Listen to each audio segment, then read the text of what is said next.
A man spends months rebuilding a car that the company who made it swears cannot be rebuilt. Then, right when the wrenches finally stop turning and the finish line comes into view, he gets a phone call that has nothing to do with cars at all. An offer so large it could erase every reason he had for finishing the job in the first place. That is the strange position Matt Armstrong found himself in, and the way he responded says more about him than any repair ever could.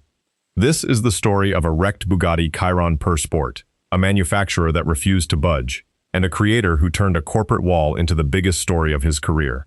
When Armstrong and the owner of the crashed Chiron first approached Bugatti for parts, they expected a difficult conversation about price.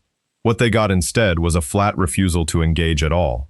The car's chassis number had been flagged internally, which meant that even dealers who wanted to help were blocked from selling components for that specific vehicle. Bugatti's own repair estimate landed near $1.7 million, and when that figure was pushed back on, it dropped to roughly $600,000, still an amount most owners could never justify. The manufacturer's stance never really changed underneath the new number. Repair it their way, at their price, or leave it broken. For almost anyone, that would have been the end of the story. Armstrong is not almost anyone. His channel exists because he takes on cars that professional shops turn away, and the Chiron became the ultimate test of that reputation.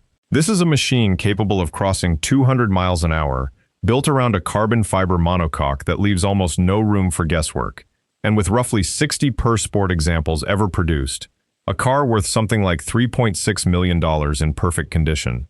Cutting off official parts supply did not just make the job expensive, it removed the entire safety net that this kind of engineering normally depends on. Armstrong's team had to become fabricators and problem solvers on the fly, sourcing components through unconventional channels and inventing repair methods that had no factory manual to follow. The obvious question is why a manufacturer would rather see a car sit broken than let an independent team fix it. Part of the answer is liability. Bugatti has built its name on flawless engineering, and an outside repair gone wrong could tarnish that reputation in a way no marketing campaign could undo. But there was also a sense, at least from Armstrong's side of the story, that this was about control rather than just caution. Blacklisting the chassis sent a message to every owner watching: step outside the authorized network, and you step outside the brand's protection entirely. That framing turned a parts dispute into something bigger, a debate about who actually owns a car once the manufacturer decides it does not want it fixed. To understand why Armstrong pushed forward instead of walking away, it helps to look at where he started. Years earlier, he rebuilt a wrecked Audi TT belonging to his girlfriend and posted the process online, discovering that people were fascinated by watching something written off as unfixable come back to life. From there, the projects grew larger and stranger: a Bentley Continental restored during lockdown, an Aston Martin brought back from the brink, a Rolls-Royce with a footballer's history attached to it. Along the way, he built an audience north of 3 million people who tuned in specifically because he documented every failure alongside every win. The Bugatti was simply the next impossible car, except this time the obstacle was not the damage itself, but a corporation with every incentive to say no. Bugatti did not stay quiet for long. Mate Rimac, now leading the brand after its merger, addressed the situation directly and publicly, arguing that some of the Chiron's internals are simply beyond what home fabrication or three-dimensional printing can safely replicate. He also disputed several of the repair figures that had circulated online, calling them inaccurate. Then came a genuine surprise: an invitation for Armstrong to send the car to Bugatti's facility in Molsheim for a proper factory evaluation. Armstrong turned it down. He was flattered that someone at that level was paying attention to his videos, but he had no interest in handing the story, or the car, back to the company on their terms after everything his team had already invested. The disagreement was not purely about ego or brand image. Bugatti's concern over the carbon fiber monocoque carries real weight, since a structural failure at speed is not a hypothetical risk, it is a potential fatality. That is the argument the manufacturer leaned on to justify refusing certification for repairs completed outside its own network. Armstrong's team countered that argument with results, at one point separating a multi-million-dollar transmission from the engine block using nothing but patience and careful study, a task Bugatti maintained only factory technicians could safely perform. Neither side fully backed down, and the standoff left the rebuild suspended in a strange limbo, where progress kept happening even though nothing was officially resolved. While the Chiron situation simmered, Armstrong picked up a second Bugatti entirely, a Veyron bought from a repossession company for well under the $2 million a clean example usually commands. Almost immediately, the diagnostics flagged a dead fuel pump control module, the kind of failure that can spiral into a 5- or 6-figure repair on a car this complex.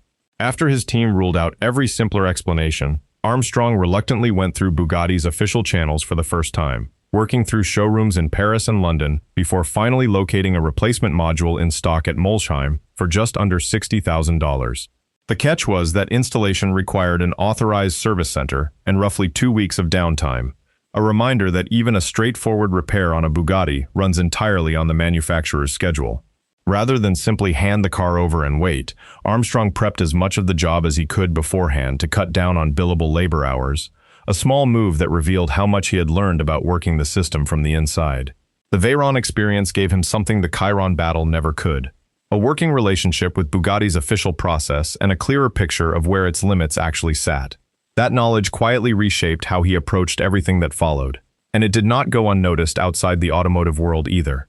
As the saga spread beyond car enthusiasts, bigger opportunities started circling.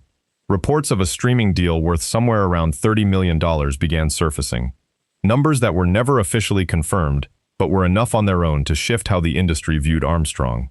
He was no longer just a mechanic with a camera, he had become a media figure with genuine leverage, and that shift put pressure on everyone connected to the project.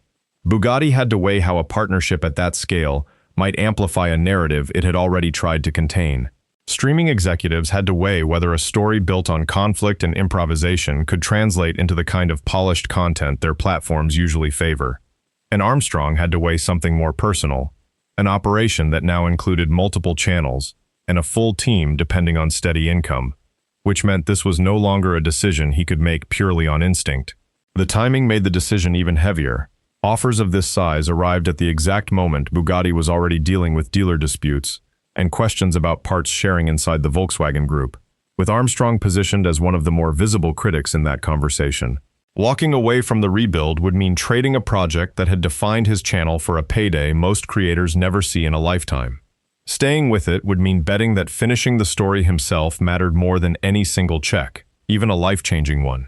Where things stand now, Bugatti has reportedly eased its position somewhat, softening cost estimates and loosening a few restrictions, while the streaming rumors continue to swirl in the background. Armstrong has already done things with this car that most people assumed were impossible outside a factory floor, rebuilding the structure, restoring the interior, and untangling wiring problems that would make most shops walk away.